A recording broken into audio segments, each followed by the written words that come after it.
Hello everyone, आज की इस वीडियो में हम बात करेंगे इलेक्ट्रॉन की डिस्कवरी की।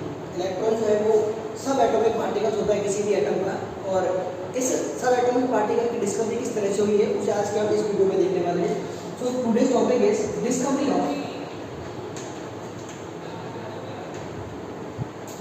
Of electron.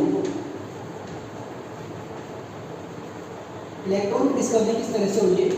तो it is discovered by a scientist J J. Thompson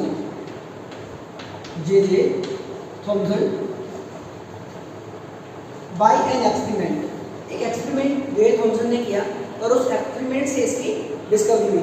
J Thomson ने इलेक्ट्रॉन की डिस्कवरी करने के लिए एक ग्लास की ट्यूब ली और उस ग्लास की ट्यूब को इस तरह से दो मेटल के इलेक्ट्रोड के साथ कनेक्ट कर दिया। This is the structure of experiment which arranged by J. Thomson। यहाँ पर उसने एक वैक्यूम पंप लगाया और इस वैक्यूम पंप से इस ट्यूब के अंदर के प्रेशर को जो है वो मैनेज और कंट्रोल किया। इस ग्लास ट्यूब को बोलते हैं ब्रूक्स ट्यूब और इसका दूसरा नाम होता है this is also known as discharge tube.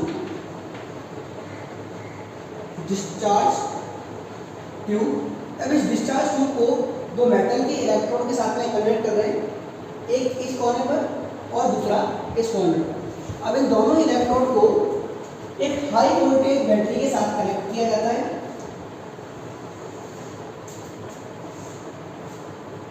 इन दोनों इलेक्ट्रोड को कनेक्ट करेंगे हाई वोल्टेज बैटरी के साथ। This is battery. इस बैटरी का जो वोल्टेज रखा उसने वो approx 10,000 volt, very high voltage, इसको बोल सकते हैं अपन हाई वोल्टेज। अब इस हाई वोल्टेज बैटरी के साथ में बैटरी का जो पॉजिटिव चार्ज है उस पॉजिटिव चार्ज को कनेक्ट कर दिया इस कॉर्नर से और इस इलेक्ट्रॉन को नाम दिया anode and it is also have positively charge. और जिस पार्ट से नेगेटिव चार्ज को कनेक्ट किया दैट इज कॉल्ड कैथोड। और कैथोड जो है उसके पास नेगेटिव चार्ज होता है। अब इस जो यहाँ पर इसने ब्रूक्स ट्यूब लिए इसको डिस्चार्ज ट्यूब नाम दिया है। इस डिस्चार्ज ट्यूब के अंदर उसने हाइड्रोजन गैस या किसी भी गैसेस पार्टिकल्स तो यहाँ पर उसने इस गैस के अंदर इस ट्यूब के अंदर फिल कर दिया। यहाँ पर ये गैसेस पार्टिकल्स हैं। जैसे ही उसने यहाँ पर ये वैक्यूम पंप है, वैक्यूम पंप, इस वैक्यूम पंप से इस ट्यूब का प्रेशर जो है उस प्रेशर को कंट्रोल करेंगे। जैसे ही यहाँ से हाई वोल्टेज इलेक्ट्रिसिटी को इस दोनों इलेक्ट्रोड के साथ में कनेक्ट करने के बाद में ब्रूक्स ट्यूब के अंदर इनर्ट करवाया जाता है। उस कंडीशन के यहाँ पर टू टाइप की रिएक्शंस कंप्लीट होती है। फर्स्ट इज डिसोसिएशन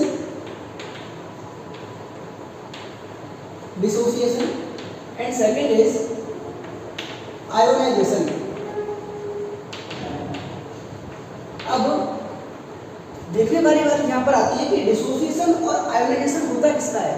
इस ग्लास ट्यूब के अंदर जो इसके अंदर गैसें फिल हैं उन गैसों पर जब हम हाई इलेक्ट्रिसिटी के वोल्ट को जब यहाँ पर अप्लाई करेंगे तो गैसों के जो मॉलिक्यूल्स हैं वो मॉलिक्यूल्स एटम्स में कन्वर्ट होने या डिवाइड होने स्टार्ट हो जाते हैं। फॉर एग्जांपल हमने यहाँ पर हाइड्रोजन गैस ली है, हाइड्रोजन गैस H2।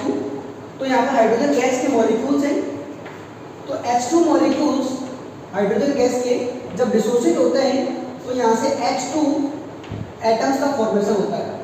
और जब इन एटम्स के अंदर हाइड्रोजन एटम्स के अंदर और ज़्यादा वोल्टेज को प्रोवाइड करा जाएगा तो यहाँ से हाइड्रोजन जो एटम है ये हाइड्रोजन आयंस में कन्वर्ट हो जाते हैं और इसके अंदर से इलेक्ट्रॉन जो है वो बाहर चले जाते हैं। जब इलेक्ट्रॉन इसके अंदर से बाहर चला जाएगा तो it is converted into H+ and one electron is negative.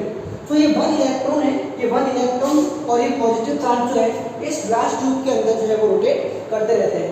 अब उसने ये जो जे थॉमसन ने जब ये एक्सपेरिमेंट को परफॉर्म किया तो देखा कि इस ग्लास ट्यूब के अंदर एक ब्राइट कलर की लाइन है जो एनोड वाला इलेक्ट्रोड है उसकी तरफ अट्रैक्ट हो रही है, और एनोड वाले इलेक्ट्रोड की तरफ अट्रैक्ट हो रही है। इसका मतलब इस रे का या इस लाइट के पास जो भी चार्ज होगा वो कैसा होगा, नेगेटिव, बिकॉज उसने पहले ही एनोड को कैसा चार्ज दे दिया, पॉजिटिव चार्ज। फिर उसने इसका कंफर्मेशन किया, कंफर्मेशन के लिए जो ये एनोड इलेक्ट्रोड है, इस एनोड इलेक्ट्रोड को उसने परफोरेटेड इलेक्ट्रोड के अंदर कन्वर्ट कर दिया, और इस एनोड इलेक्ट्रोड के पीछे यहाँ पर एक फ्लोरोसेंट जिंक सल्फाइड की कोटिंग कर दी। फ्लोरोसेंट जिंक सल्फाइड को बोलते हैं ZNS कोटिंग, ZNS कोटिंग। अब इस ZNS कोटिंग से क्या किया कि जैसे ही इलेक्ट्रॉन यहाँ से मूव हो रहे थे एनोड की तरफ, तो इसके अंदर उसने छोटे छोटे होल्स किए, इसको बोलते हैं perforated electrode. This is known as perforated electrode, perforated electrode. इस परफोरेटेड इलेक्ट्रोड के अंदर से ये ब्राइट लाइट पास होकर इस जिंक कोटिंग के ऊपर यहाँ पर ब्राइट स्टार्स के फॉर्म में दिखाई पड़ी।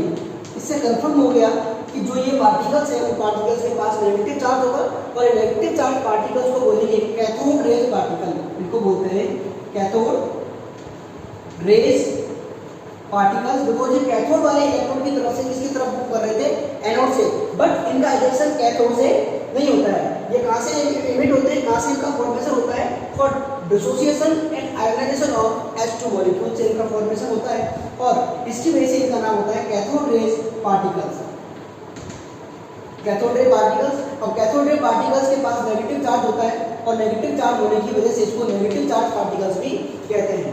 अब ये जो इलेक्ट्रॉन है, इस इलेक्ट्रॉन की डिस्कवरी हो गई। इस इलेक्ट्रॉन को नेमिंग बाय, जो नाम दिया, इट इज नेम्ड बाय